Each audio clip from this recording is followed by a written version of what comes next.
Olá, alunas e alunos. Meu nome é Maísa e sou mediadora de Língua Portuguesa e Literatura do Polo de Jacarepaguá.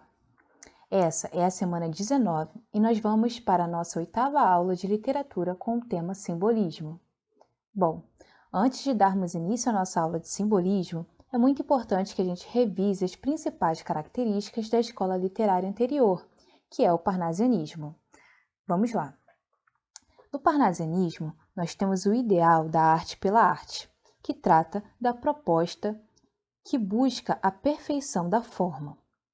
Ligado ao princípio da arte pela arte, temos o realismo, materialismo e pessimismo.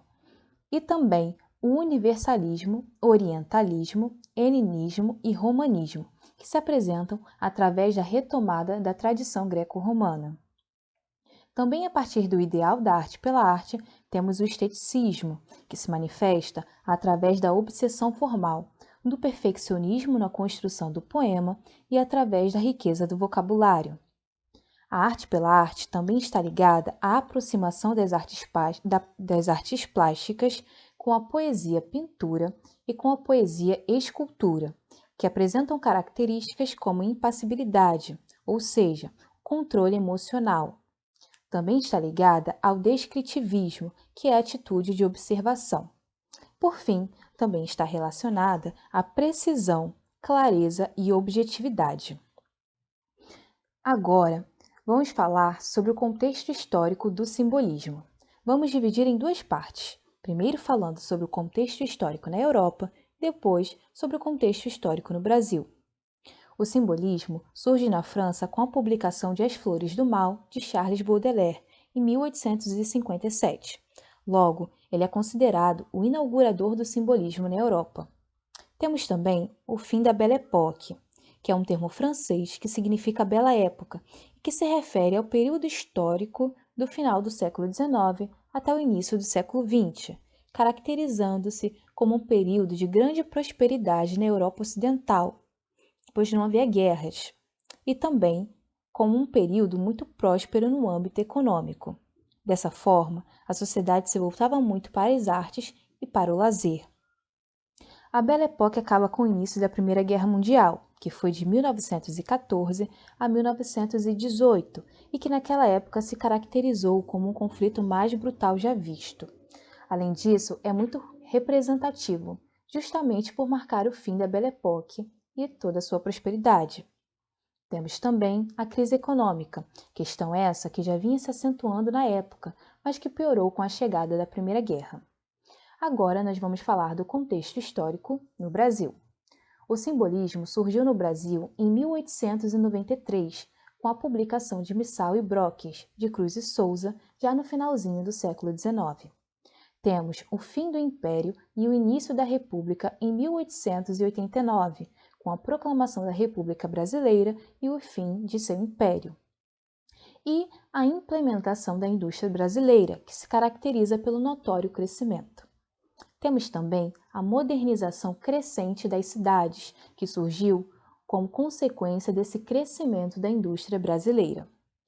Bom, como vocês podem ver, há diferenças entre o que estava acontecendo durante o surgimento do simbolismo na Europa e no Brasil. Na Europa, vemos que surgiu com o fim da Belle Époque e início da Primeira Guerra Mundial, enquanto no Brasil foi impulsionado mais tarde, já com a urbanização e modernização das cidades. Agora, vamos falar das características do simbolismo brasileiro.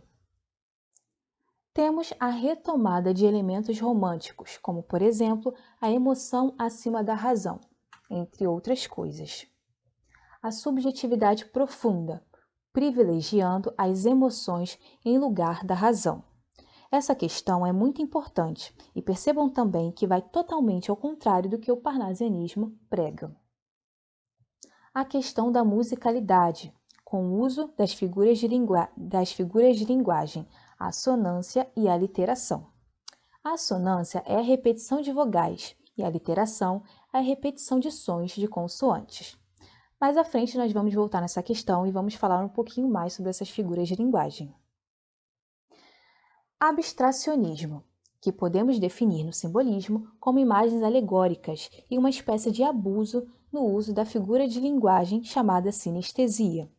Imagens alegóricas no sentido de trabalhar muito com representações, e abuso no uso da sinestesia, que é o cruzamento de sentidos, por exemplo, olfato e visão, paladar e tato, entre outros. O misticismo e a espiritualidade em oposição ao materialismo do parnasianismo. Enquanto o parnasianismo se volta para temas mais materiais, descrevendo objetos, lugares, o simbolismo se volta para temas como misticismo, espiritualidade e até relação com o sobrenatural.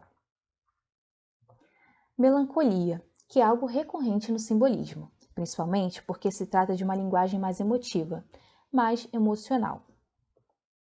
Agora, vamos falar rapidamente dos principais poetas simbolistas brasileiros. Cruz de Souza, que é considerado o principal deles e é considerado o precursor do simbolismo no Brasil. Sua obra é marcada pela musicalidade e espiritualidade, com temáticas individualistas. Temos também Alfonso de Guimarães, cujas temáticas principais são a morte, o sofrimento e o amor. Agora, vamos analisar alguns textos simbolistas para vermos algumas características que pontuamos. O primeiro texto é o Violões que Choram, que é um fragmento do poema de Cruz e Souza.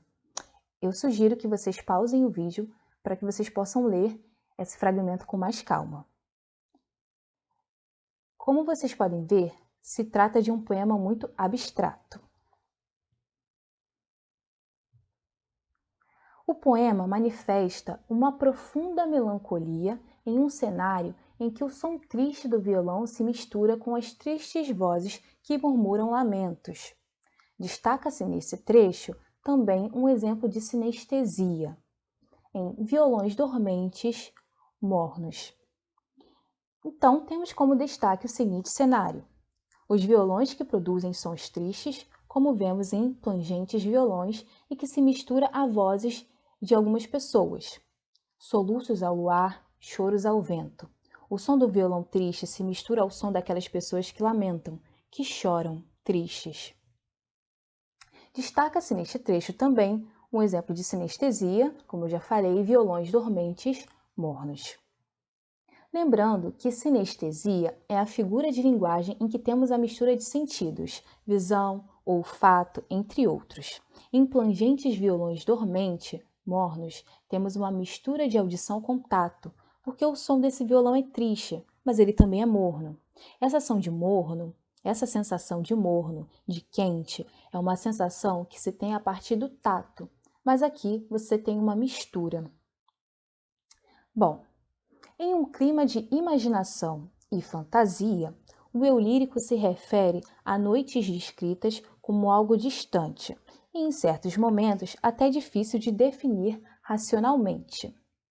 Como vemos em noites de além, remotas, que eu recordo, noites de solidão, noites remotas, que nos azuis da fantasia bordo, vou constelando de visões ignotas.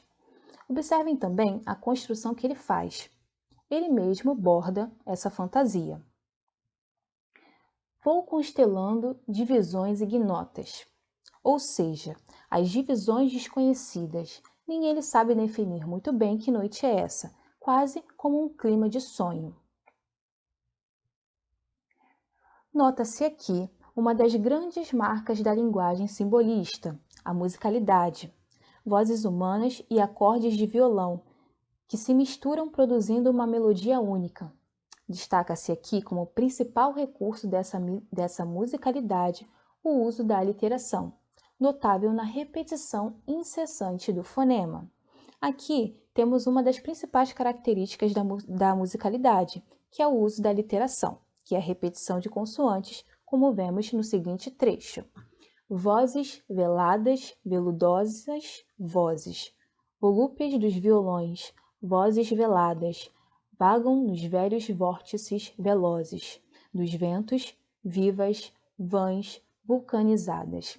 Então, reparem na repetição constante desse fonema v, que se repete e se caracteriza como uma estrofe com uma grande aliteração.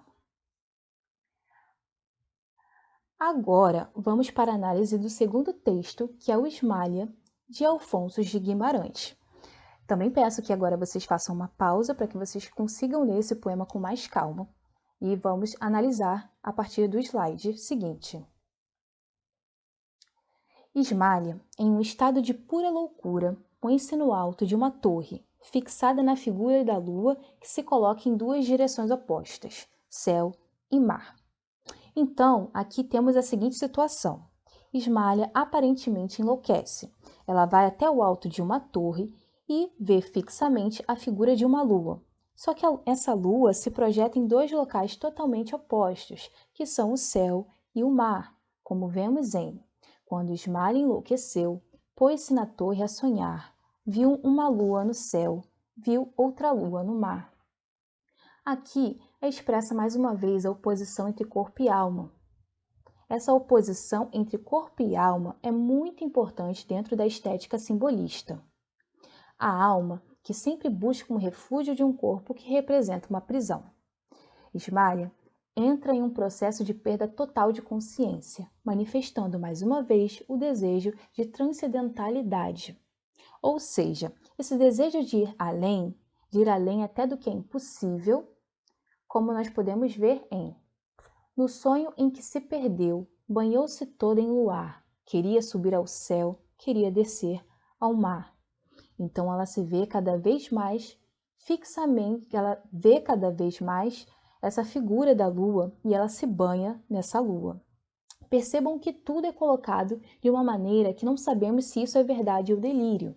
E ela tem esse desejo, quer subir ao céu, mas também quer descer ao mar. Em busca da lua, que representa um símbolo de libertação, Ismália finalmente a alcança com a morte de seu corpo físico que desce ao mar. Porém, isso não é o fim, pois a morte de seu corpo representa a libertação de sua alma que alcança o céu. É importante ressaltar também o aspecto espiritual que permeia o poema. Então, Ismália alcança a sua transcendentalidade, esse desejo que ela manifesta de alcançar o luar que representa a libertação da alma. E no momento que ela morre, ela finalmente consegue essa libertação. Seguindo essa ideia de que o simbolismo expõe, essa ideia de espiritualidade. A alma se separa do corpo como duas coisas completamente diferentes. Como vemos em As asas que Deus lhe deu ruflaram de par em par, sua alma subiu ao céu, seu corpo desceu ao mar. Apesar do corpo de Ismália morrer, ela também ascende ao céu, pois ela alcançou a sua libertação. Agora vamos falar sobre outros autores simbolistas.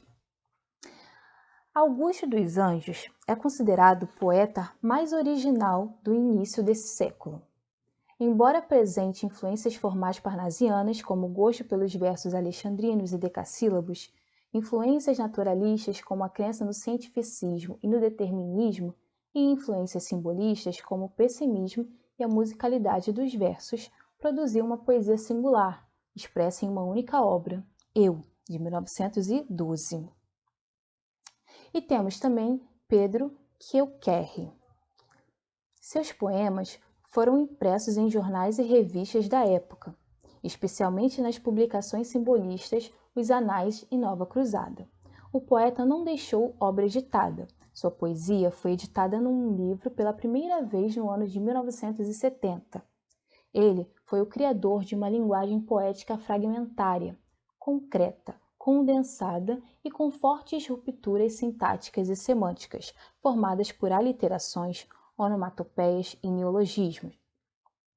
Então, gente, esses são dois poetas do simbolismo, mais pouco conhecidos.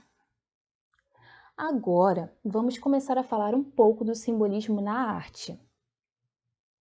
As principais características das artes simbolistas são a aplicação arbitrária de cores, em clara oposição ao estilo naturalista, realista. A atmosfera de sonho e fantasia, bem típica do simbolismo. Temas ligados à espiritualidade, ao pecado e à morte, também muito comum no simbolismo. Abstracionismo, imagens alegóricas, contornos e traços pouco nítidos. Você não consegue ver claramente as imagens, elas são sempre retratadas num clima de sonho, de inexatidão. E agora vamos aos exemplos de imagens. Nós temos aqui a Moça no Trigal, do brasileiro Eliseu Visconti. Como vocês podem ver, a imagem não possui muita nitidez, retratando esse clima de sono mencionado anteriormente. Paisagem em Pont-Aven, do francês Émile Bernard, já retrata casas, árvores, um tema diferente, mas nós conseguimos perceber essa questão de não nitidez também nessa obra, essa questão abstrata. E, por fim, nós temos A Morte do Coveiro, do alemão Carlos Schwab. Essa obra retrata uma temática totalmente abstrata e simbolista, que é a ideia da morte. E nós podemos ver aqui também o coveiro sendo enterrado. Bom, gente, e agora vamos ao resumo da nossa aula de simbolismo.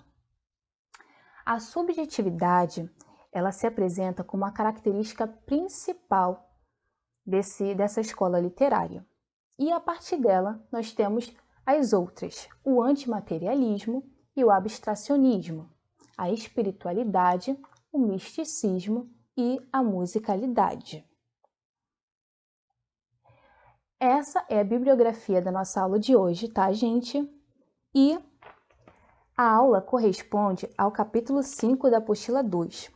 E qualquer dúvida que vocês tenham, procurem o mediador do polo de vocês. Então é isso, pessoal. Até a próxima e eu espero que vocês tenham gostado.